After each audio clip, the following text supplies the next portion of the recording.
Hello, everyone, and welcome to the Mindscape podcast. I'm your host, Sean Carroll.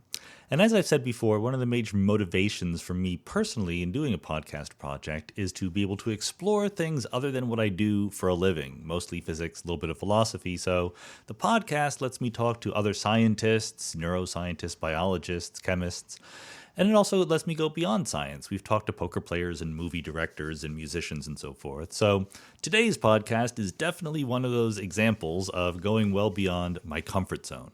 Wang, today's guest, is actually a computer scientist, officially, computer programmer at Stanford University, and that's my comfort zone, okay. But his specialty is computer programming of music.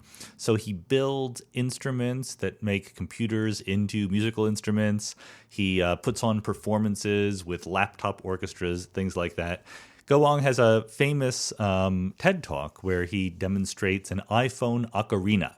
You can actually, if you have an iPhone, go to the App Store, download an app called Ocarina, which will turn your iPhone into a musical instrument. You don't need any extra hardware. You blow into the microphone and make beautiful music. We'll actually have a demonstration on the podcast today. However, wrote a book that was not about computer programming or musical instruments, but about the general idea of design, artful design, designing anything, whether it's computers or musical instruments, but cups of coffee or pencil boxes or anything like that.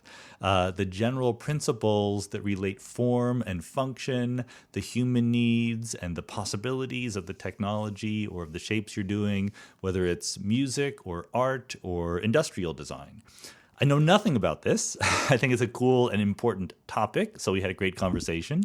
But this is definitely an example where we're learning new things. You know, I bring no special predilections or pre-existing notions to this conversation. And therefore, we had a lot of fun. Design is everywhere in our lives, and thinking about it with someone who is also an expert in computer science and music was a great experience. So let's go.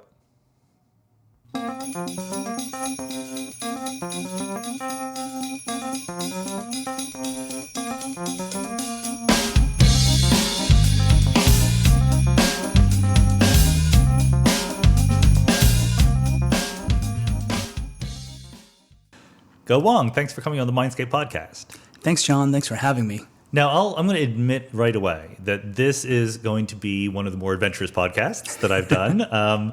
You've written a book about design, which is something I know nothing about. Not like even when I know nothing about things like neuroscience or whatever, I still have opinions about them. And here's something I don't even have opinions about. So hopefully we'll have a wide-ranging conversation and you'll be able to guide me through the rough spots and so forth. But let's start with the fact that in some sense, you're a computer programmer. You're a computer scientist. Is that a fair thing to say?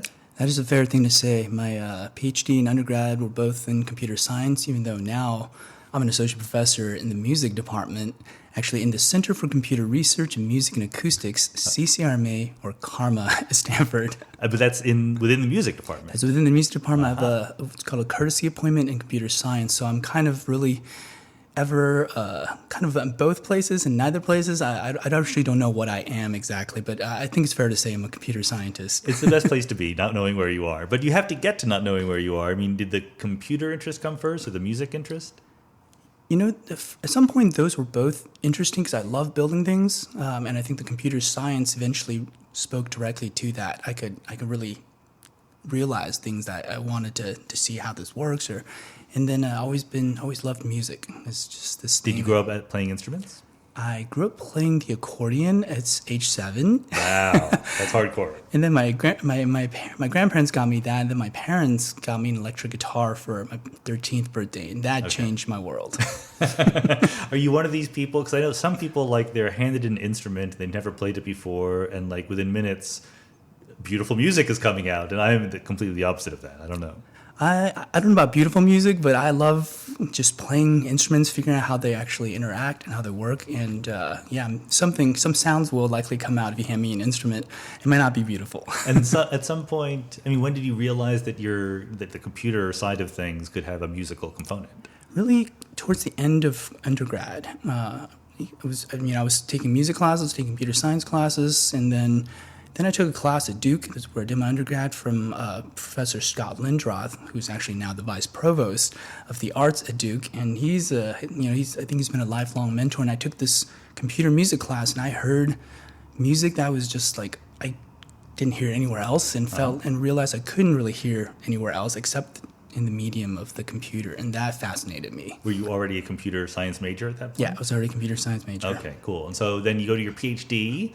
and like help write programming languages and things like that. Yeah, so I think having had that experience with like electronic music, computer music, undergrad, I applied to grad school in computer science, but really kind of looking for programs that did computer music. And I was very fortunate to find my advisor, Perry Cook at Princeton. He was in computer science, but he also was jointly appointed at Princeton in music. So he was Princeton's first joint hire across engineering and arts and humanities. That's very difficult to do, I know, yeah. Yeah, and so I ended up working on things like, a programming language for generating music. It's called Chuck. Ended up working on laptop orchestras. But writing a programming language, that just sounds very hardcore. Are you in there, is it a assembly language? How do you write a programming language, or do you write it in a different language and then compile it? So Chuck was written in C++, and the way I wrote it was, I took a compiler class, and then I followed basically chapter by chapter this textbook on how to make a compiler in programming language. It was by Andrew Appel, who happened to be another professor at Princeton at the time, and I literally knew nothing about making a programming language, so I literally just followed the textbook, but then I deviated when I needed to, and I think I designed it really backwards. I designed it backwards, I think, and I mean that in a good way, in that I kind of wrote down on paper the kind of code I wanted to write, and I wanted to get the kind of music I want. So I kind of said, what do I want this thing to look like? And now I went back and see if I can actually do it by writing code to kind of implement these. Are you telling me that form follows function? Sometimes, yes. Form often follows function. Sometimes function follows form in a weird way as well. Who was the guy who said that for the first time? It was American architect Louis Sullivan. Louis Sullivan, okay. Yes. Yeah. And of course, it's he's trying to make a point, but in reality, like you say, there are two things, form and function, that go back and forth. And so this is it safe to say that designing this computer programming language is one of the first ways you came into contact with that principle? Yeah, I mean, I didn't really think too intentionally or consciously about design at the time. I just wanted to build things. It was actually my advisor, Perry Cook, who said this cryptic thing to me. It's like, Go, whatever you make, whatever you do it with aesthetics. And I was like, I have no idea what that means. No one ever told me that before. I'm a computer science major. Right. But it oddly made sense. And Perry still denies that he's ever said this. He doesn't remember he actually said this to me. But I was like, this completely changed the way I do things. Things are not just pure functional things. We are not purely functional creatures, but we actually, you say that you don't know anything about design, but I would beg to differ. And I think we all have and cannot help but make aesthetic judgments on things. What's not just what's pleasing, but what's beautiful, what's truthful, what's just, and what's just plain awesome. These are all, I think, aesthetic judgments. Well, that's good. I mean, that's what I want to get into that at some point. But let me just back up a little bit, because despite being a computer scientist, but despite having a appointment in a music department, yes, you didn't write a book about computer music. There's computer music in there, but you took a grander palette, right? You aim for bigger fish. Yes, I think so. Artful Design. It took me 3 years to write it, and I still don't know exactly what it's about, at least, or anymore. I thought I did. It has a lot of computer music in there, but I think it tries to address, 3 questions. And I would say they are, what is the nature of design and the meaning it holds in human life? What does it mean to design well and to design ethically? And how can this shaping of technology reflect our values as human beings? So those are kind of these broader questions I tried to tackle. Yeah, these are pretty big design. questions. Yeah. There's a lot of very interdisciplinary and also very grand. But like you say, everyone has some kind of design sense, right? Yes. I mean, like I say for scientists, sometimes degrading philosophy, I always tell them, look, you can't not do philosophy. You can do it well or you can do it badly, right? And if you're not educated, then maybe you do it badly. And maybe design is the same way.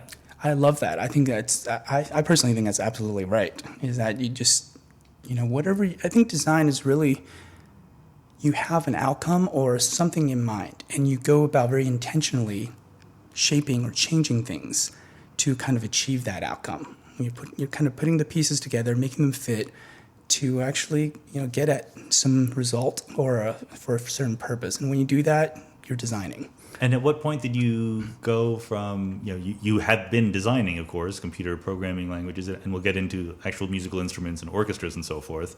But what is it that made you think that the book you should write should be about the idea of design rather than about these more specific examples of it? That's a good question. I think a couple of things. For one, I think I was realizing what I was doing was it's like engineering, it's like art, but it's also not like engineering exactly, and not like art exactly, right? It embodies engineering precision. You do need to really get to the nuts and bolts of, how you program or how you do software engineering or how a certain technique or technology actually works. And you build hardware things as well, right? From time to time, I'm mostly a software guy, but sometimes Okay. I dabble in hardware as well. And in like art, it's there's a certain artfulness you can definitely bring into the things you engineer, not just in how it looks, but kind of how it actually works. And does the way of working actually reflect something you want it to reflect?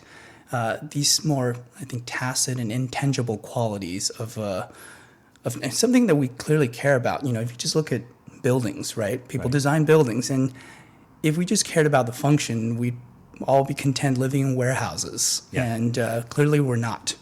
So I think that we know to think about buildings in that way, but I think when it comes to things like software, tools, games, social experiences, these are, I think we're just learning to think about more aesthetically about these things. And it reminds me a little bit, I interviewed Scott Derrickson, the movie director, for the podcast, and I was remarking to him that, I'm very happy with books and words and pages, and also equations and figures and other physicsy things.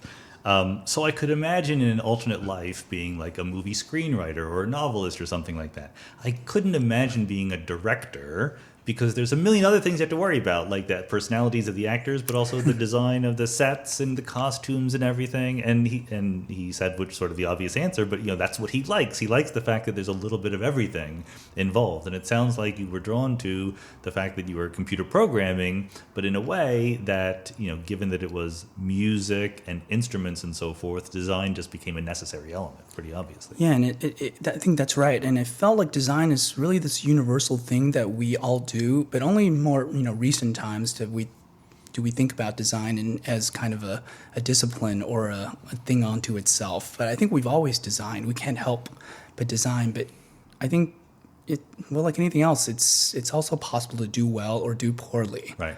And I'm really interested in how we can think about doing it well or doing it better. I mean, obviously, Archimedes or Leonardo were designers, even though Yes. they wouldn't have called themselves that. Right. So is it true, or are we just fooling ourselves to think that there is a separate discipline called design, right? We design so many different things, from music to, teapots, right? And are there common principles there? That's a wonderful question. I like to think that the design shouldn't be its own actually separate discipline. Actually, I think it's just something that all of us do, and there's a certain universality, I think, that actually does pervade design really everywhere. In Artful Design, I think I try to offer a few of them. One is this idea that in looking at the motivation, design is all about purpose. It's like, what are you trying to do, and then how are you going to go about doing it? And I would also add, why would you want to do that? So there's all these different dimensions that I think that's common to any design.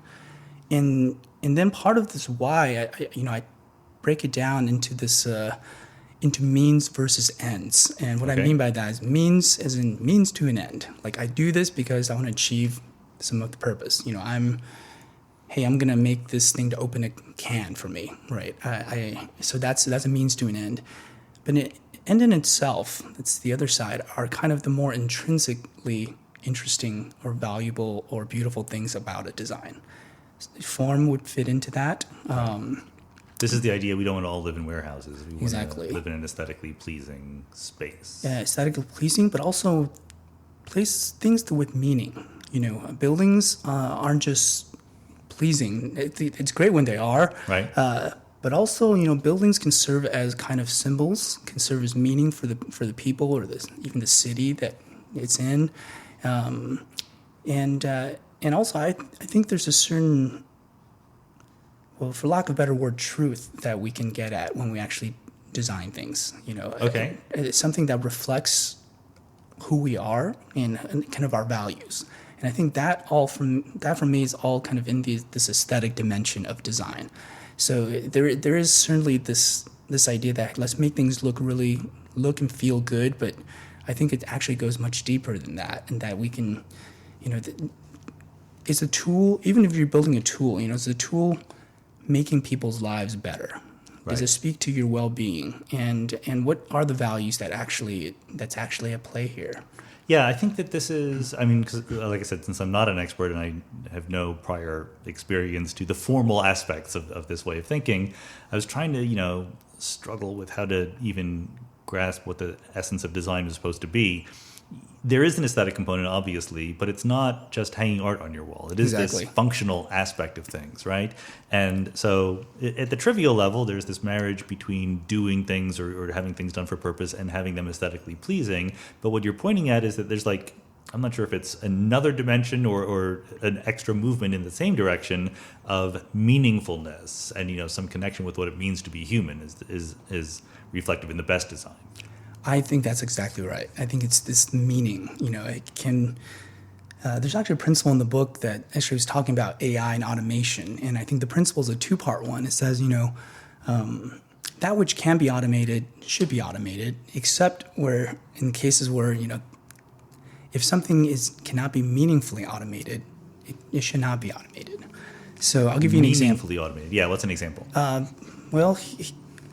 example, this act of playing.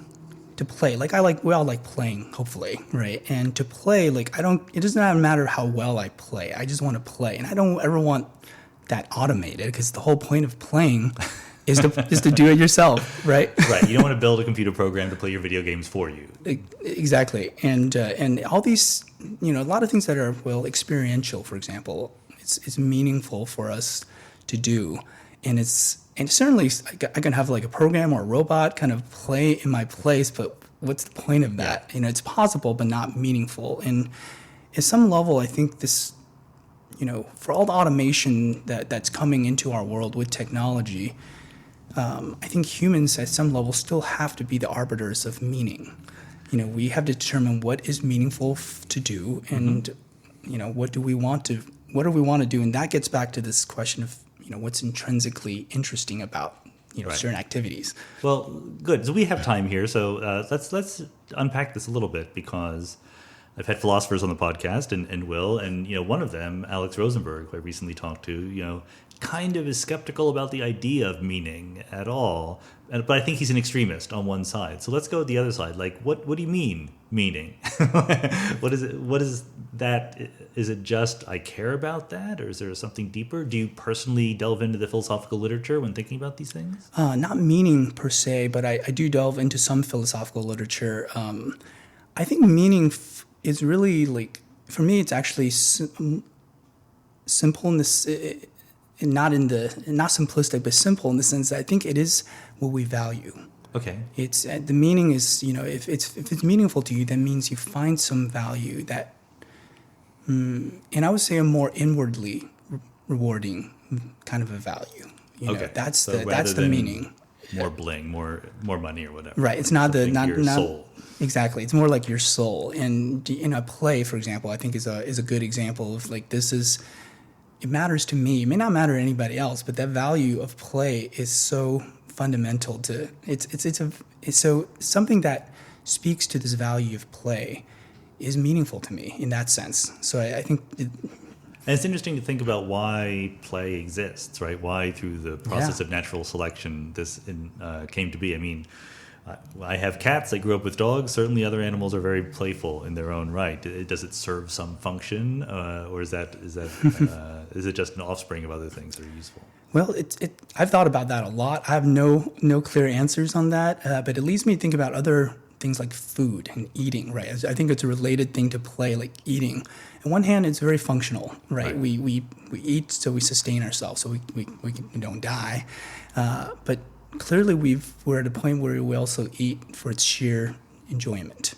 And I think in this one thing we find we actually have this dual purpose. If one is very functional, one is very aesthetic, and we clearly spend a lot of time and energy thinking about and going about like making food, making sure there is food, and really cooking is an art. Right. So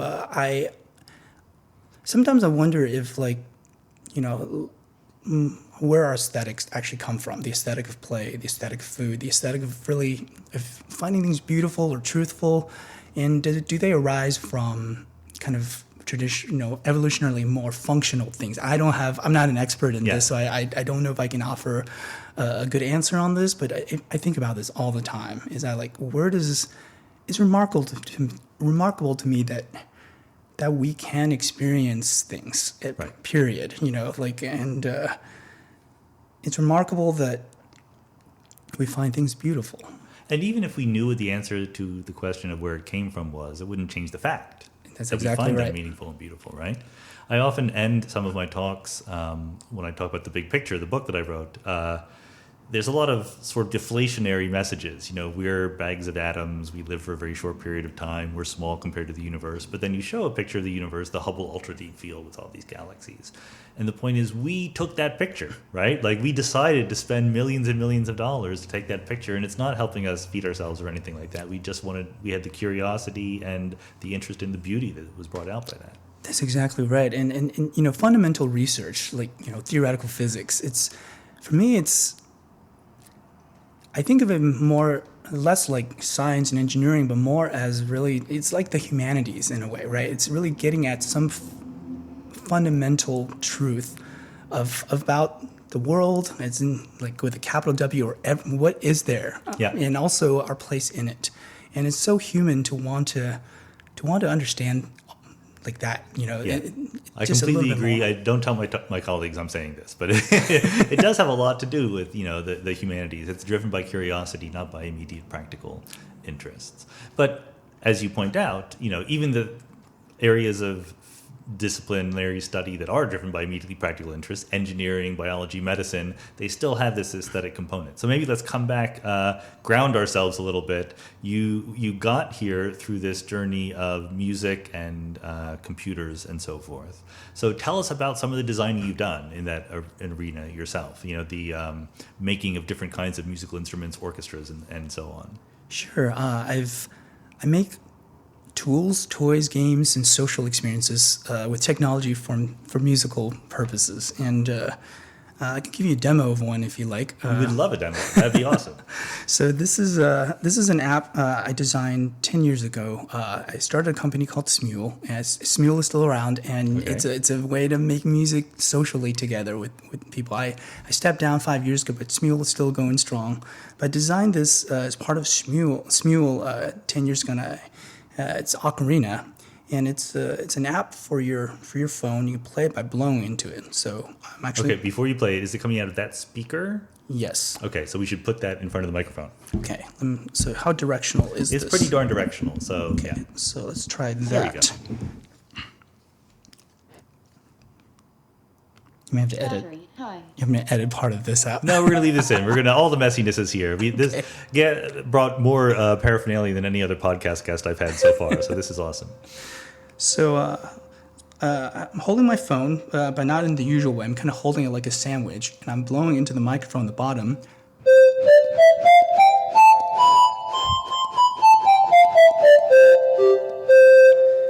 And I'm using my fingers on the screen to. There are these 4 circles that expands, contract when I press down on them, and those control pitch. accelerometer in the iPhone controls vibrato. So if I hold the phone flat versus tilting it downward, that's vibrato.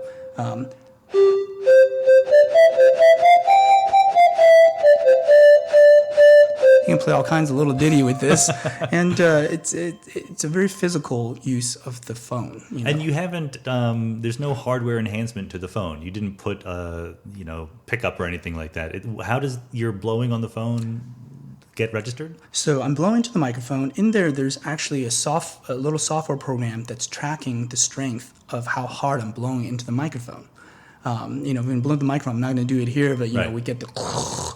And from there, you can just basically do an envelope follower and see roughly how much energy is in there, and then you map that to sound that's being generated on the device. Okay. And that's pretty much it. And then you're mapping the interaction from the multi-touch and the accelerometer to different parameters in the sound synthesis. And this is called Ocarina because it is very much like an existing instrument called the ocarina. Right. This is an instrument that's been around in various forms for thousands of years, actually, and it's one of the more, I would say, one of the simpler instruments to start playing because the interaction really is, you blow into and there's a few holes you can hold down to control pitch. And to answer your earlier question, this is no add-ons to the phone. The part of the design was to say, can we design something that required, those are one of the constraints, that require no additional components. And in a way, and I talk about this in Artful Design, this is inside-out design. This is actually function following a bit of form. And the form in this case being your phone. Yeah, you have a phone. What are you going to do with it? What are you going to do with it? What are all the things that's on the phone and what makes sense? And if you go through this exercise, like, well, a piano is like a little too big and the interaction, however keys you have, 88 keys, or guitar or drums, these are all... But a 4-hole English pendant ocarina is about the same size as the iPhone, and also the complexity of interaction is comparable. About the same, yeah. So that was kind of a perfect match. It's a perfect match, and so it's this backwards, I say we design backwards from really the end user's experience, and we design backwards from the medium. In this case, the medium was the iPhone and all the things that it's available. But you had in mind, number one, you wanted to make a musical instrument. Yes. And number two, you had an iPhone available. And so, and our listeners can go download this on the App Store? Yeah, Ocarina is available. Look for Smule Ocarina. And actually, there's another component to Ocarina as well. Okay. That's good. This is a social component. There's a globe visualization. And here I'm actually seeing this double helix graphics coming out of actually possibly Southern California, playing Ode to Joy. Someone that calls themselves Belted Biscuit. Belted Biscuit. Who's this person? A classic. I have no idea. A classic. An undiscovered genius out there. And probably across the street. We wouldn't know, right? The physical space doesn't matter. Yeah. Yeah, but roughly where they're coming from. Here's Amazing Grace from, looks like London, Adam. Okay. And that's all you know about who these people are. The app was designed for you not to. It's a weird social network. So it's basically all that's doing is other people are playing, and we can listen to whatever they're playing. Yeah, that's all it is. And when I play it, that means they can listen to me. When you're playing, then I feel bad. Well, the app is kind of taking in these little snippets and then of interaction and sending those up to basically a server, and then that's. When someone's listening, they kind of randomly get served something in the recent past. Okay, so it's not quite in real time. Not quite in real time, no. So this morning when I was just trying to make it work at all and not really completely succeeding, that is not probably sent to anyone. That likely was not, but you can turn this feature on and off, but it's kind of an anonymous listening. It's to say in this social system, identity doesn't matter. It's about physicality, because you're blowing to the phone to make music, and it's about this little sense of connection you have with someone. If you hear Final Countdown coming from Korea, you'd be like, who is that person? And the app gives you no answers on that, but it does want you to ask that question. Yeah, that's cool. And is there some this is probably not a fair question. Is there follow-up? Like, do people make orchestras? Do they join Not together? in this app. There's no follow-up. And I think this is I think of it as a logical end here. It's not a tool to study kind of how people make music. For me, it's not a social network. It's not a social network. It's a place where to feel a little connected with and that's the end. And so that's in that sense, it goes back to this, like, that's an end in itself. I just want people to feel connected. It's not here to serve another purpose beyond that. You make what I thought was a really good point about the fact that, let's say 200 years ago, but maybe even more recently than that, what families would do in their leisure time is create music together.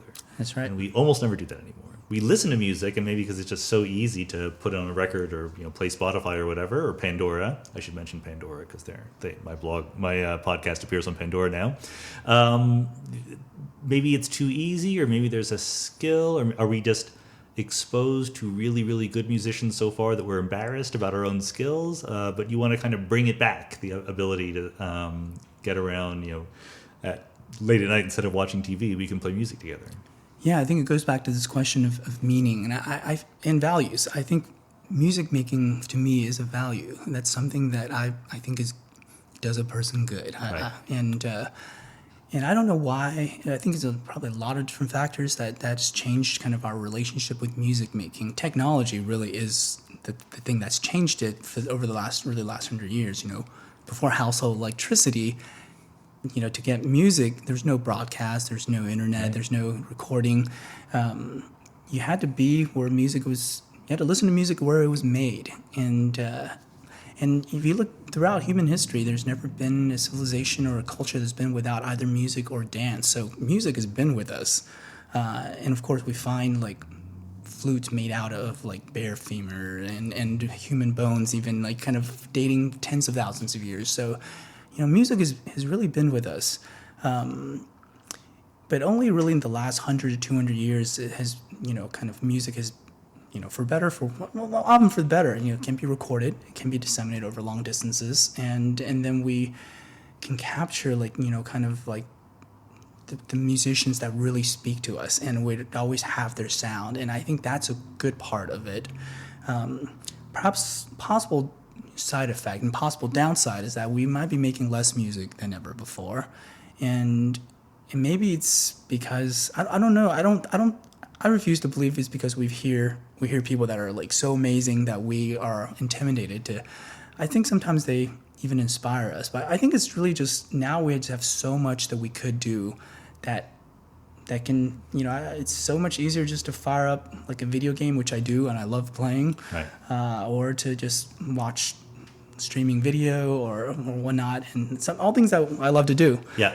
So but there's CDs out there with a lot of music, and I don't know. I'm not. I get your desire to not think that it's because we're intimidated by people who are better than us, but I bet that there's a lot of people who used to think they could sing, and now we can listen to Aretha Franklin and Freddie Mercury and go, well, maybe I'm not as good as them, or playing the piano or whatever. Well, I think it gets back to to this idea, I think, of the intrinsic value of making music. Again, I think play comes back. You're not making music to be good. You're right. making music because it enriches you, and it just, to learn, amateur musicianship was a good thing. I hope it still is, because to learn an instrument for this just because you want to learn. And I think for the sheer intrinsic worth of knowing how to play the piano, play the guitar, and if you have a favorite song, you want to know to play that song. Are you doing this so you can, be on stage performing for thousands of people? Not necessarily. I think that could be, that's good too. But I think if you take everything else away, just making music for yourself, I think there's something really awesome about that. I would say the same thing about making art, right? Doing painting. This is something that most people don't do, but it's not that hard. I mean, you can paint. You'll paint badly compared to an expert, but that's okay. The activity itself can be rewarding. Exactly. So, do you think that the kinds of things you're designing will help bring back the actual personal creation of music to people? The hope is to help people realize that there's this intrinsic value to doing this. And I think what they do, I don't know. For example, I don't think the things I do are, Well, certainly, kind of the apps on mobile phones. They're not. I don't think of them as educational tools at all. I think of them more as like personal expression windows, like for people to feel. You want to lower the sense of inhibition, right? And for people to feel this joy of making music, to play, like in all sense of the word, play an instrument, but also just play. The more things like laptop orchestra and things like Chuck, the programming language for music, those are, I think, for perhaps a different audience, even though they overlap somewhat. And those are more, I think, on a different side of research, like what kind of tools can we build, and what kind of instruments can we build for like laptops, for orchestras of laptops and humans. Yeah, tell us a little bit about the laptop orchestra project. Was there more than one, or is there a laptop orchestra? There are more than, I think, I would say probably more than 70 worldwide, and most of them in academic institutions. The first one of its kind really started at Princeton, and while I was a grad student, this was started by my advisor Perry Cook and Dan Truman, who's still a music professor at Princeton, and they been exploring kind of really kind of how we can design instruments, but also design instruments that preserve some of the things we love about traditional instruments. One, how they emanate sound. If you were to play like a violin, like in a room, the sound doesn't naturally come from a PA system. It comes from the artifact itself, and that it's a certain sense of presence and intimacy that comes with that kind of sound radiation. Different concert halls have different feelings, right? It's a feeling, exactly. And so they've been looking at kind of like different ways to build speakers that capture this sonic intimacy. And this eventually led to the laptop orchestra. And this started at Princeton as the Princeton Laptop Orchestra, or PLORC, in 2005. I graduated in 2008 and started at Stanford, and then started the Stanford Laptop Orchestra, or SLORC. And the idea is that in the laptop orchestra we have computers, of course, we have humans, and also we have these hemispherical speaker arrays. Now they look like the dome of R2-D2. Okay. And they're made out of 11-inch diameter wooden salad bowls with holes drilled into them, and we put speaker drivers in them. And the whole idea is that we pair each salad bowl with a computer, so that the sound that the computer is making comes out locally to where it's being played. And then you have that multiplied by 20, and you can really have an orchestra that can build a wall of sound. But the physical playing is tapping on the keyboard of the laptops? It varies. To date, we've designed more than probably 200 different instruments, and some of them are tapping on the keyboard, uses the mouse. Some of them are using things like Wiimotes, game controllers. Oh, yeah. We've used this thing called the Game Track, which is like it was made to track your hand in 3D space. It was made for golf games. And so it's tethered to this base that's on the ground, and you have wear gloves that the ends of the tethers are attached to, and that basically just gives you the 6-degree freedom of where your two hands are. A little bit theremin-like? You can make theremins out of it, yeah. So you can basically have you can move your arms around, your hands around, and you can translate this gesture into sonic gestures. So anything we can get our hands on, we basically can become a potential interface for music making in the laptop orchestra. Now, can I ask another unfair question? Is the music good? Sometimes. We try to make good music. Sometimes it's like we're always trying to make music that's interesting, that kind of challenges or asks certain questions about how we make music, or, does this bring about kind of a different way you think about creating an instrument or performing music. Certainly we to the best of our ability, we try to make music that's good, but the music that might be a matter of taste as well. Well, or is it just, first it's remarkable you can do it at all, and down the road people will start putting it to more artistic uses? I think it's definitely exploratory. Yeah, we're definitely in the early stages, but part of that, I think, has to do with the medium of the computer itself, as a thing you make instruments out of. And Perry had this principles, like when you're designing computer music instruments, often you're making the piece, not the instrument, first and foremost. Oh, okay. You're kind of figuring out what you want the piece to That sound sounds like. exhausting. Every time you want to make a new musical piece, you have to make new instruments. Actually, that's exactly what we end up doing. Is that we have like 200 instruments now in the laptop orchestra. We have just about that many pieces. And we generally don't create general purpose instruments that can be used for a number of pieces, but we were thinking about what is this specific piece and what is exactly the right instrument that we can craft to play that piece. And so we have these very specialized instruments. And I think that speaks to the medium of the computer. It's possible in a matter of days sometimes to actually have an idea and actually prototype an instrument, and you have a piece of music that we've never heard before. And this is not supposed to bring music making into people's living rooms. This is just exploring a new kind of music that you could imagine playing in a concert hall and people coming and listening to. I think that's right. Yeah, this is a different way of thinking about how to make music. This one's less about kind of self-expression as something like Ocarina is trying to do. This one's more like researching kind of how we make music together with this new medium of the computer. Have there been collaborations with professional composers or musicians? Yeah, Plork has done quite a few of these, and Plork has played with Zakir Hussain, who's the amazing tabla player and so percussion, and they've done some amazing things. Do they travel? Is there a tour? I don't know if there's a tour. There was definitely a few concerts Okay. a few years ago that featured them, and it's really kind of, I think it's born out of curiosity. It's like, what kind of instruments are possible?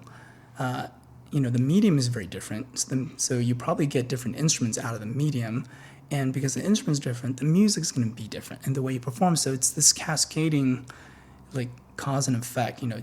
It's designed at every stage. Right. You design one. It's attributed to Marshall McLuhan that we shape our tools, and thereafter they shape us.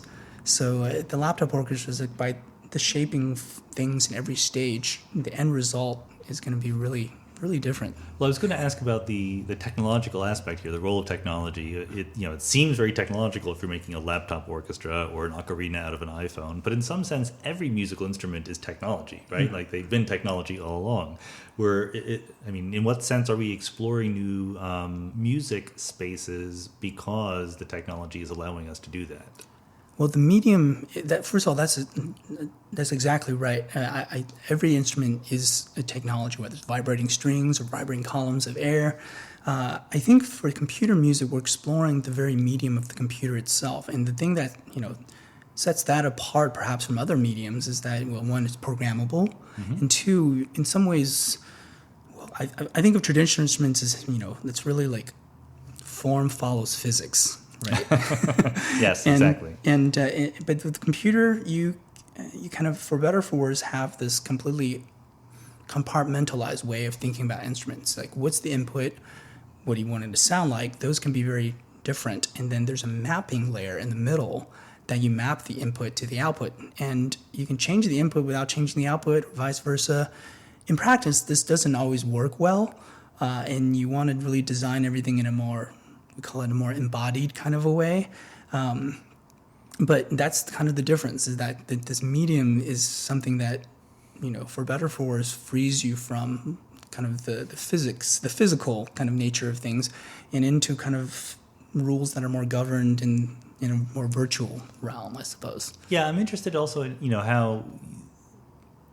how much we can formalize this, right? I mean, there's things you can do. Like, so now that you have a laptop, when I was a kid, I was in an undergraduate. This was the first laptop era, right? The mid-1980s. IBM PCs and Macs were everywhere. And I definitely, programmed our little IBM PCs to make, I would call them noises more than musical sounds, but it's a very natural thing to do. So then how much, after you've done that, can you step back and say, oh, here are the principles? I know you've mentioned Kronberg's laws of technology, right? I mean, how intellectualized is this versus just kind of playing around and learning things? Well, that's a great question. It goes broader to this whole idea of like what principles can we capture about designing things in general, more specifically. And this is where design and really computer music design is well, it's not entirely formalizable, but I think it's more formalizable than like it is if you say it is, right? I think there's some middle ground. And if I were to go back to Aristotle, he said something like the following: we should not expect more precision than a topic naturally affords. Right. Actually, I love that quote in your book, because I was exactly thinking that, like, is there the right answer to design? But Aristotle is saying, like, no, that's not the kind of thing you should be looking for. I think sometimes it's valuable to say things, generally or, in a broad sense. And so design is really in this tacit dimension between, like, engineering precision and really like full formalizability to kind of like I think there are things we can say, but there are more like lenses to think with than like recipes to follow. Right. And so, Perry, for example, in computer music design had these principles. First one is like instant music, subtlety later. Is a way to think about, a particular way to think about how you design an instrument. And, he had a coffee mug that makes music, and you really pick it up, and the sensors on it enable you to start making sound and music immediately. But over time, you can learn kind of its personality. The artful way to drink your coffee. Exactly. So it's I think the principles in Artful Design really was inspired by kind of Perry's principle, which to me said that there is a level of specificity and precision, but only to the extent it makes sense. And if we expect too much, if we try to formalize it too much, it actually loses something of its essence. I should mention that there are a lot of principles in your book. There's yes. not like 3 principles. At the end of the book, it closes with 1, 2, 3, 4, 5, 6, 7, 8, 9, 10 pages of principles with like 15 principles per page. So that's a lot of principles. It's hard to remember. Do you remember all these? No. But I think when a situation arises, sometimes it's a way to think about it. It doesn't tell you what to do, but it gives you kind of like, kind of the principle of automation. It says that there is a kind of this membrane we can look for beyond which it makes sense to automate. And on the other side, we should really be confident about what we don't need to automate and what we ought not automate. And I think so design is as much of how to automate or how not automate as it is figuring out where that little boundary is. And that's, I think, really a responsibility of the designer as well. Have you worked on the automation of the composing of the music? Do we have artificial intelligence writing scores for the laptop orchestra? Occasionally we have had algorithmic components and generative components. I think it's still a pretty open problem, but also goes back to the question of meanings. Like, why do we want to do that, right?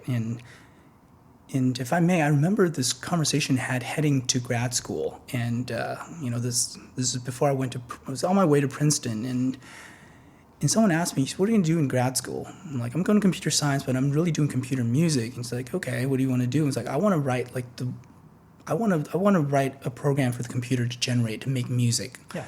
Right. And that person asked me, "What's the point?"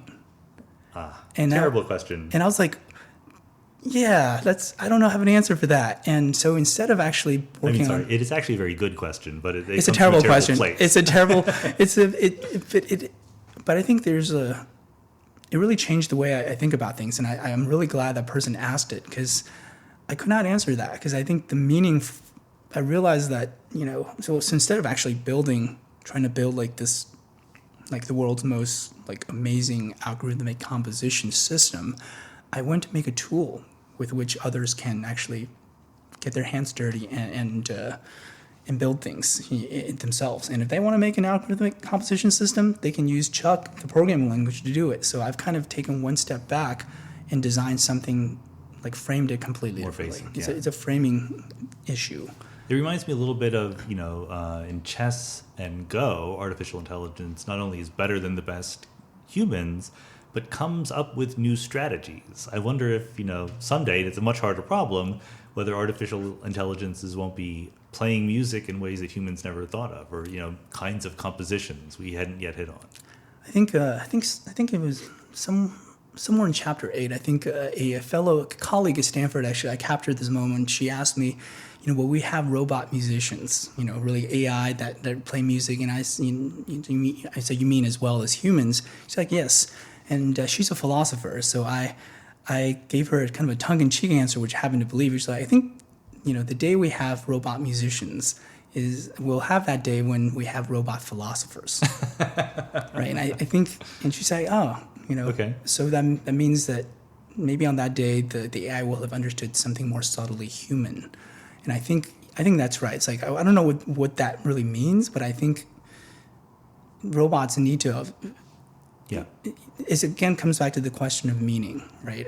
Well, even in the very most basic kind of pattern recognition tasks, which computers are getting very good at, it's still really easy to fool them just by putting things, outside of their normal context, right? Right. If you, I just saw this morning for some reason someone was showing a photograph of a bus on a road, and you ask the computer what it is, and it says it's a bus. But then you just in Photoshop, rotate the bus 90 degrees and it says, oh, now it's a snowplow. It doesn't say it's a bus at 90 degrees because it has no background framing for that. Yeah, and some things are, for things like, Go or chess and image recognition, there are, kind of what might be considered correct answers. And there are a lot of things, I think, in life that we value that have no correct answers, like art. Music, there are things that that just aren't problems to be solved so much, but things that we clearly care about. We want to do. Right. So this, maybe this is not a perfect segue, but you wrote a book, and number one, it's a book. You didn't write an opera. You didn't write a musical piece. So you chose to write a book. That's a conscious decision. And secondly, it's a graphic book, right? It's not mostly hand-drawn, but photographs and overlaid text and so forth. And I notice on the cover page, on the title page, it says that you, Wang, are the author and designer of the book. So right. what made you think that a book was the right way to do this? After all, there's so much sound in your work, and there's no sound in the book. And then what made you think that this graphic way of doing it was the right thing? That's a great question. I'm still wondering that sometimes myself, but I'm really glad I did it this way as a photo comic book. And I think it's a book about design, so I felt like I really wanted to very clearly and intentionally designed it. And the medium, I think, design is really how you connect the medium to the message, and it absolutely changes how you write the book. So I started writing what I thought would be a more conventional book about 300 pages of words and text. Yeah, I was like, this is going to be great with some figures. And I thought I actually have a lot of photos. I was like, maybe just have more photos and figures than normal. And then I was like, what if there's some things it's easier to talk about if it's talked about not so formally, but also with visual guides and also more of kind of a, conversation. What if the pencil bag could talk? Right. These things suddenly, I think about comic books that I grew up with, including The Adventures of Tintin in Chinese, by the way. I was born in Beijing, and I grew up really reading Tintin. And then, I was like, what if half the book was a comic book? And at that point, I was like, you know what? So, once you do that, once you say that, yeah. So, and then the whole thing, and then it was this commitment to just, it's like, what is this book really about? And now that and it seems to fit the idea that what you're offering is not the single grand unified answers to what design is, but more of a invitation and a conversation and a set of ideas that work together in interesting ways, right? That's the hope, yes, and the aim, yeah. Having pictures of you in the book talking to us using, thought bubbles and speech balloons invites a conversational kind of response to the book. Yes, I think I wanted to make it feel like a kind of a face-to-face conversation, and I also want to feel like I'm there for you, through this this inferno of design, and kind of, and also I think it's a way to kind of offer certain truths more in a more informal way. Yeah, more accessible. More accessible. Yeah. Anyone who sees it's not a graphic novel because it's not a novel. A graphic text. What is comic book? Should you call it a comic book? I'd call it a comic book. Yeah. Photo comic book. It's kind of an interesting genre these days. I interviewed Clifford Johnson, who is a physicist, a string theorist, who did a graphic novel based on physics and string theory. And there's been these famous examples of graphic novels about philosophy and history and so forth. It's a growing genre, it sounds like. I think so. I mean, I love comic books, and one thing more I can say about the fact that this is a photo comic book rather than like a drawn comic book is that for me, like, you know, design may reach for the sublime. The subtitle is like Technology in Search of the Sublime may try to reach for the transcendent, but I think its feet must be grounded in everyday life. You know, and I think the photo aspect is to say you don't have to parse an extra aesthetic layer of how stylistically it's drawn, but rather to say it has its own aesthetic, of course, but these moments happened, and it's you know, I think it's very different. Like for like a comic book of Spider-Man, probably, like, I prefer it to be drawn, right? Because it's fictional. It's not, and that gives me, like, my mind a different place to go. But aesthetically, if it's not drawn but photographs, it'd be very strange if, like, Spider-Man comics were photo comics, because then you'd be wondering who's acting as Spider-Man under the mask, and you kind of start thinking about these, like, but here it's nonfiction. Right, and you want to be grounded. You want it to be real, so, like, everything you're describing is a thing you can take a picture of. Right. Right. And how, I mean, since I'm an author, I'm kind of tempted now to write a more graphic, comic booky physics book, but you are the designer of the book. Like, how does it work? What is the actual process? What program are you using to make these pages?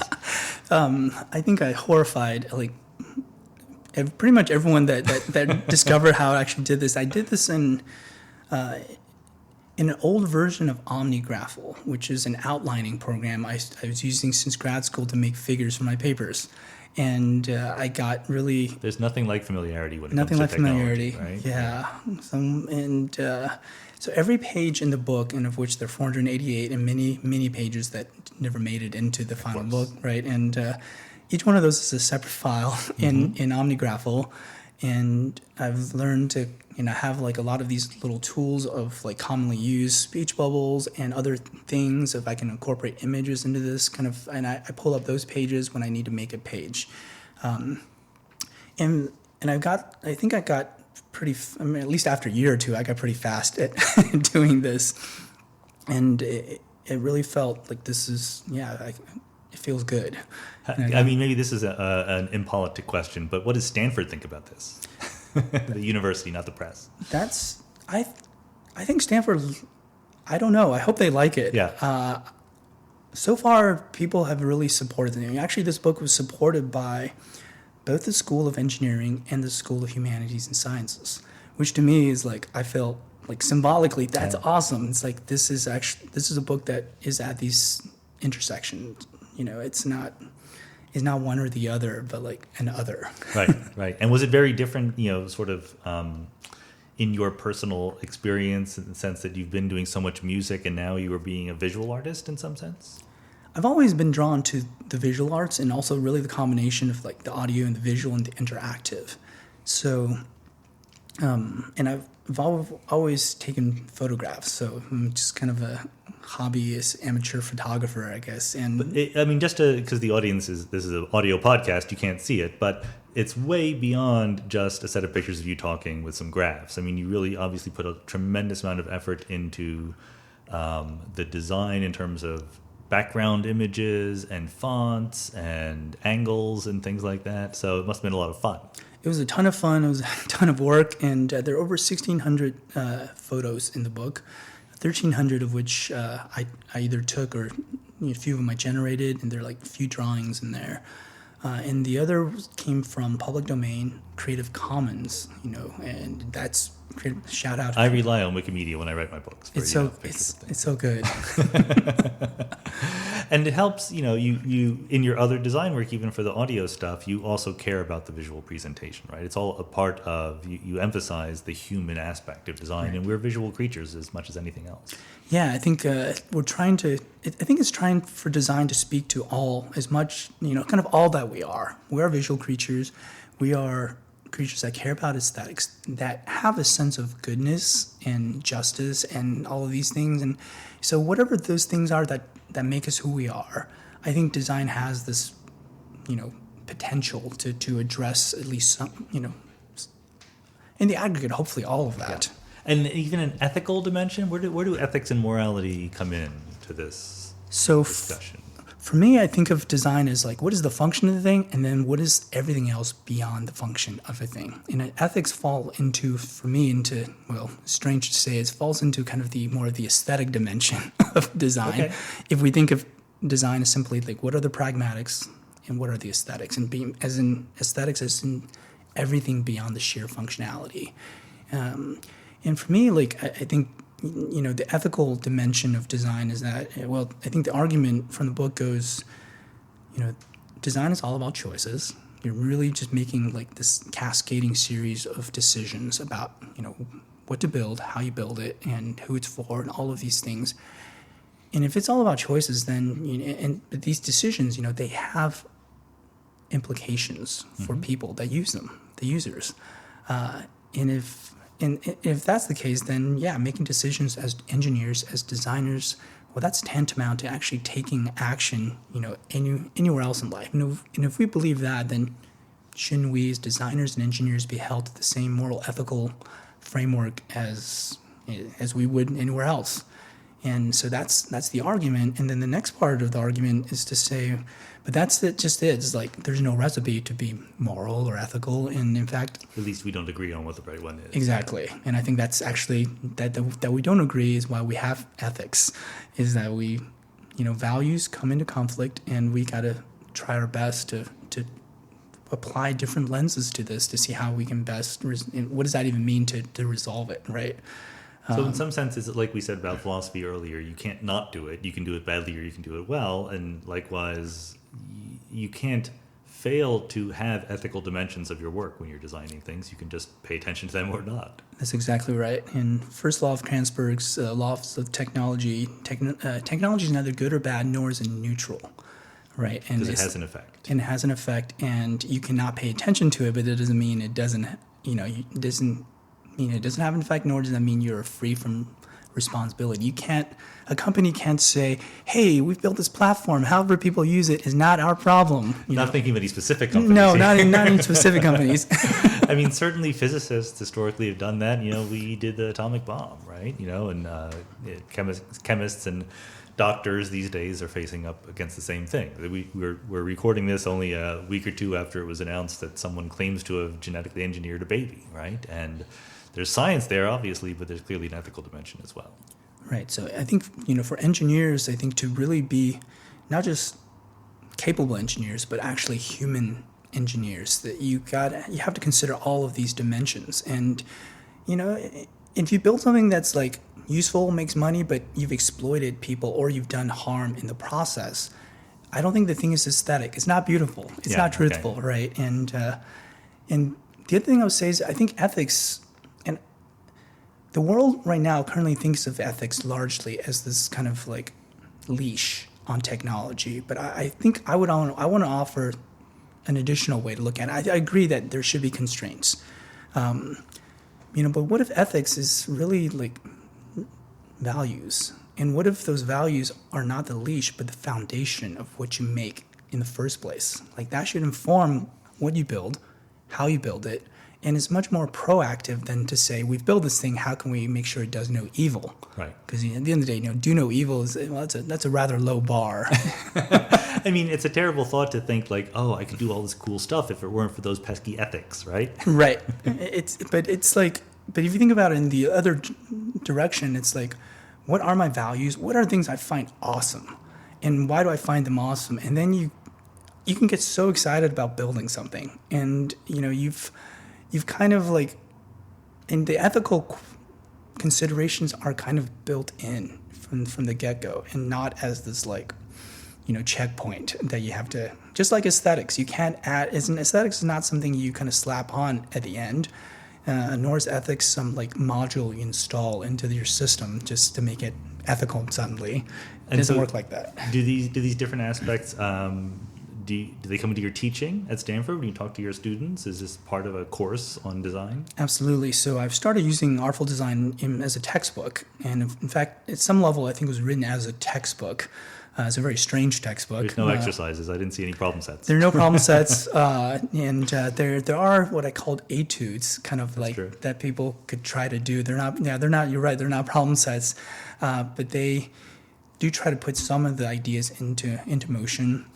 And I've designed a new course for this coming winter quarter in 2019 called Design That Understands Us. And in this course, we're actually going to look at the shaping of technology, but really in this full broad spectrum, broad perspective way. And in here, we're going to bring to bear really the aesthetic dimension, the ethical dimension. We're going to look at everything from social network to artificial intelligence to instruments to toys to games to really anything that we find in our everyday lives. You say one of the things, I mean, maybe to close this up, maybe this is a good final topic. The title is Artful Design, the title of the book, but then there's a subtitle, Technology in Search of the Sublime, and Sublime is in a different color and underlined, and since you're designing it, these are not random choices, right? Why is Sublime the word you chose there? I think it reflects a certain optimism, that as builders, as engineers, and engineering itself is something that can be more than quote-unquote simply a problem solver, that it can be something that is beautiful, truthful, can be just, can be ethical. And I think when you talk about those things, we're really talking about kind of these, something closer to the transcendent. And for me, the sublime is kind of this window into looking at the transcendent. I think you were talking earlier about how, at the end of your books, we are just kind of, we're basically these like molecules, and we're these insignificant things in this rather unremarkable, like in the grand scheme of things, like rock in space, part of a solar system in this, arm of this, one of hundreds of billions of galaxies. And beyond that, who knows, like what's out there. And I think you know more than I do, but we're none of us knows very much. None of us know very much, but yet we're non-zero. We exist. And if you think about how small we are, but also that we're actually here and we are experiencing things, I find that to be like miraculous. And that gives me, and when I think about that, that's, it's sublime because it reflects a certain truth, but a truth that I also find incredibly beautiful. Well, how careful should we be? Because you're using words like sublime and transcendent and miraculous that are often associated with something beyond the natural world. Do you mean to imply that, or is you just taking it as part of the human condition? That the human condition, inner feeling that is, it's hard to articulate, but we feel it, right? I think what's sublime for me is that the natural world is that. Right. Is that this is just like, it's insane. It's like, why are we? There's a truth out there that we clearly do not fully understand. We don't even know how to frame it, perhaps. Why are we do not understand how we come into being or if there's a purpose. And that's, and I think, the universe is preposterous, to quote your, this is, it's, but in a really horrifying, terrifying, but also in just an exquisitely amazing and beautiful way. And I think actually, the natural sublime is you're standing in front of like this huge canyon and you feel this, both a sense of awe and this twinge of fear, right? And I think if you think about the universe, for example, I think I get both of those feelings. It's just, but it's not the kind of fear that makes you run. It's the kind that makes you still. And you makes you reflect. And I think technology, back to technology in search of the sublime, is getting at that same thing that I think, I don't know, I think for me, like the arts, the humanities, fundamental, research and science, it is all trying to get at in different ways, is getting at this like truth, the truth of things. And both out there and also kind of in ourselves, like who are we? And it's so human to want to understand ourselves just a little bit more than before. And that was actually my question for you, and I don't know if there's an answer for this, is that I don't really see a difference between like what's out there, what's in here, but it both seem really hard to do. And I was going to ask you, like, what's harder, or is there like even a? I'm very, very quick to say that physics, cosmology, things like that are easier than anything involving human beings, because precisely the success mode of physics and cosmology is that we reach for the simplest manifestations of the natural world, right?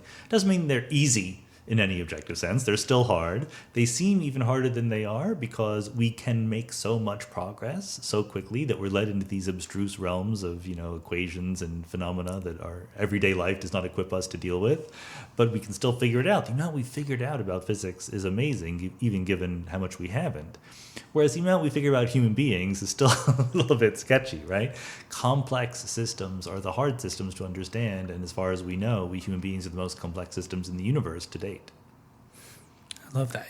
You are a physicist, philosopher, humanist, all of that in one. Well, Wang, thank you so much for this conversation. This was great, and I was wondering if maybe we could end by you playing us out on the ocarina, if you have a tune ready. Oh, yeah. I'll play a little ditty here. We don't usually have musical accompaniment, but